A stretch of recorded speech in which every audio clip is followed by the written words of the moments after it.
Right మా ప్రతినిధి మరి deputy bureau chief Sadiq join అవుతూ ఉన్నారు. ఈరోజు ప్రభుత్వం తీసుకున్న నిర్ణయానికి సంబంధించి ముఖ్యమంత్రి తెలియజేసిన వివరాలకు సంబంధించి సాదిక్ ఏంటి ఎట్లాంటి షెడ్యూల్ ఉండబోతోంది? మొదటిగా 27వ తేదీన జరిగే నీతి ఆయోగ్ను బహిష్కరిస్తున్నట్టుగా తెలియజేసింది.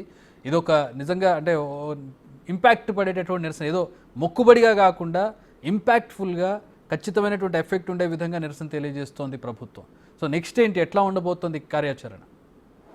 ఎస్ చక్రి, దీంట్లో ప్రధాన అంశాలు చూసినట్టయితే కాంగ్రెస్ పార్టీ, కాంగ్రెస్ ప్రభుత్వం పూర్తి స్థాయిలో ఒక హేతుబద్ధమైనటువంటి చర్చకు ఈరోజు తెరదీసింది. ప్రధానంగా విభజన చట్టం 2014 రాష్ట్ర విభజన చట్టం ప్రకారంగా తెలంగాణకు రావాల్సినటువంటి న్యాయమైనటువంటి అంశాలను తెలంగాణకు రాబట్టుకునే లక్ష్యంగా రేవంత్ రెడ్డి సర్కారు ప్లాన్ చేస్తున్నట్టుగా స్పష్టంగా అర్థమవుతుంది. ఎందుకంటే 2024 పునర్విభజన చట్టం ప్రకారంగా అటు ఆంధ్రప్రదేశ్కు తెలంగాణకు రెండింటి కూడా ముడిపడినటువంటి చట్టం. కేవలం ఆంధ్రప్రదేశ్కు మాత్రమే నిధులు కేటాయించి తెలంగాణకు మొండి చేయి చూపడం పట్ల కాంగ్రెస్ ప్రభుత్వం అయితే చాలా తీవ్రంగా ఆక్షేపణ చేస్తూ ఉంది.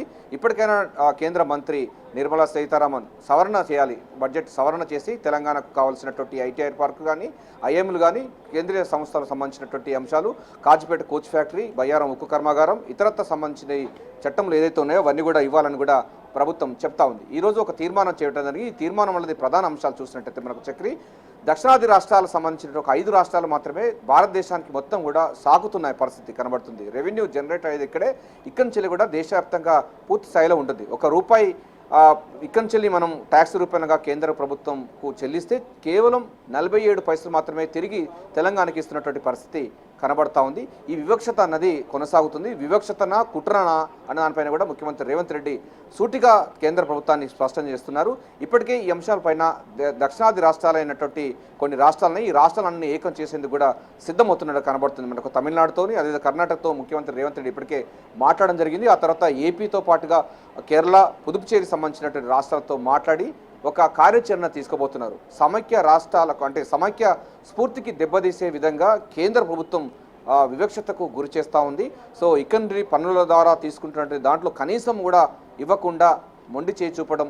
ఎందుకంటే అభివృద్ధి చెందుతున్నటువంటి రాష్ట్రాలు, కొత్తగా తెలంగాణ రాష్ట్రం 29 రాష్ట్రంగా అవతరించిన తర్వాత చాలా ఇన్ఫ్రాస్ట్రక్చర్ డెవలప్మెంట్ కావాల్సినటువంటి పరిస్థితి ఇక్కడ ఉంది. గత 10 సంవత్సరాలు కూడా కేంద్ర ప్రభుత్వం ఇట్లాంటి వివక్షతని కొనసాగింది. ఇప్పుడు తారస్థాయికి వెళ్ళడం జరిగింది. తెలంగాణ అనే పదమే రాకుండా ఈసారి బడ్జెట్ సమావేశాలు అన్నది కేంద్ర ప్రభుత్వం ప్రవేశపెట్టడం జరిగింది. సో వీటన్నిటి కూడా ఎండగడుతూ ఒక తీవ్రమైనటువంటి అంశం పైన కూడా అంటే ఒక ఫెరోసియస్గా ప్రభుత్వం అయితే పోయే అవకాశం అయితే కనబడుతుంది. అందులో భాగంగా నీతి ఆయోగ్ అంతకన్నా ముందు దీన్ని ప్రణాళికా సంఘం అనేది నీతి ఆయోగ్ సంబంధించినటువంటి ఈ నెల 27వ తారీఖు రోజు ఉంటుంది. అది అన్ని రాష్ట్రాల ముఖ్యమంత్రులుగా పాల్గొంటారు. నీతి ఆయోగ్ సమావేశానికి చైర్మన్గా ప్రధానమంత్రి మోడీ ఉంటారు.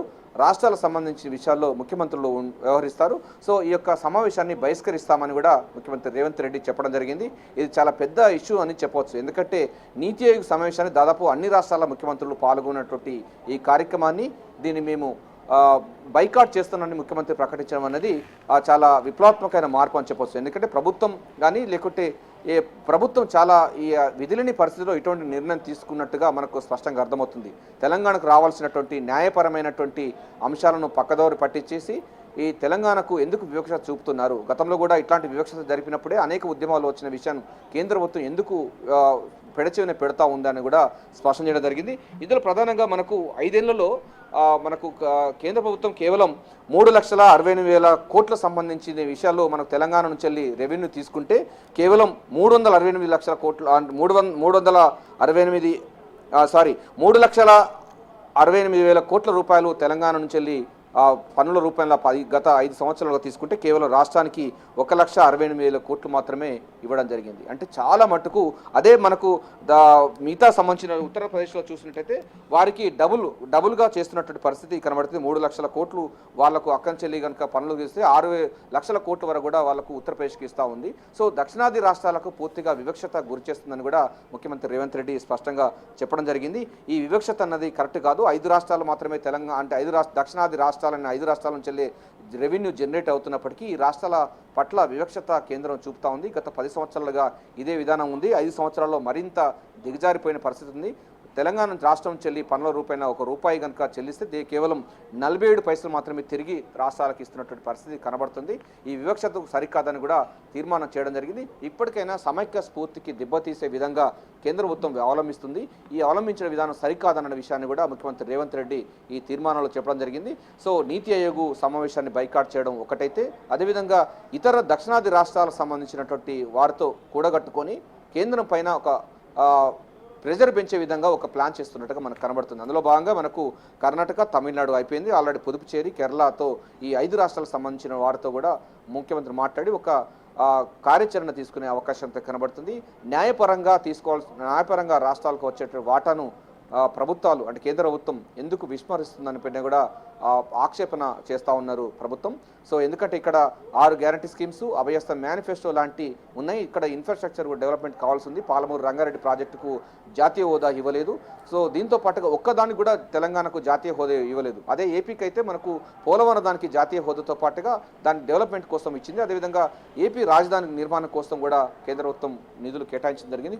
తెలంగాణ సంబంధించిన మెట్రో సంబంధించిన డెవలప్మెంట్ కానీ, లేకపోతే మూసీ పరివాహక ప్రాంతాన్ని ఒక లండన్లో థేమ్స్ నది తరహాలో ఒక సుందరీకరణ చేసి ఆ చుట్టుపక్కల నదికి వైపులా కూడా ఒక ఎకనామికల్ కారిడార్ నిర్మించే యోచనలో ప్రభుత్వం ఉంది. అందుకోసం హైడ్రా కూడా ఉంటుంది. హైదరాబాద్ డిజాస్టర్ మేనేజ్మెంట్ సంబంధించిందండి. హైడ్రాను ఓఆర్ఆర్ వరకు కూడా విస్తరిస్తున్న పనులు ఉన్నది. సో ఇన్ఫ్రాస్ట్రక్చర్ చాలా డెవలప్మెంట్ అవసరం ఉన్నటువంటి నేపథ్యంలో ఒక్క పైసా కూడా ఇటువంటి వాటికి కేటాయించకపోవడం పట్ల ముఖ్యమంత్రి రేవంత్ రెడ్డి అయితే సభా వేదిక ద్వారా ఒక తీర్మానం చేసి ప్రధానికి అంటే ఇవ్వబోతున్నారు, కేంద్ర ప్రభుత్వానికి ఇవ్వబోతున్నారు. ఇప్పటికైనా కేంద్ర ప్రభుత్వం దగ్గర ఇప్పటికి ఉంది సవరణ ఇప్పటికున్న బడ్జెట్ పెట్టారు. ఆ బడ్జెట్కు సవరణ చేస్తూ తెలంగాణకి ఇప్పటికైనా వాటాను కేటాయించాలని కూడా డిమాండ్ చేస్తూ ప్రెజర్ పెంచే యోచనలో అందులో భాగంగానే ఈరోజు ఒక తీర్మానం ప్రవేశపెట్టడం జరిగింది.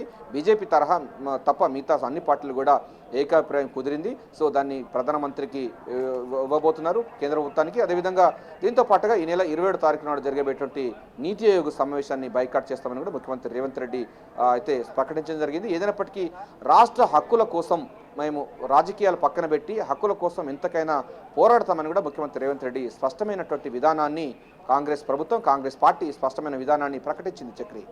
All right, thanks for the updates.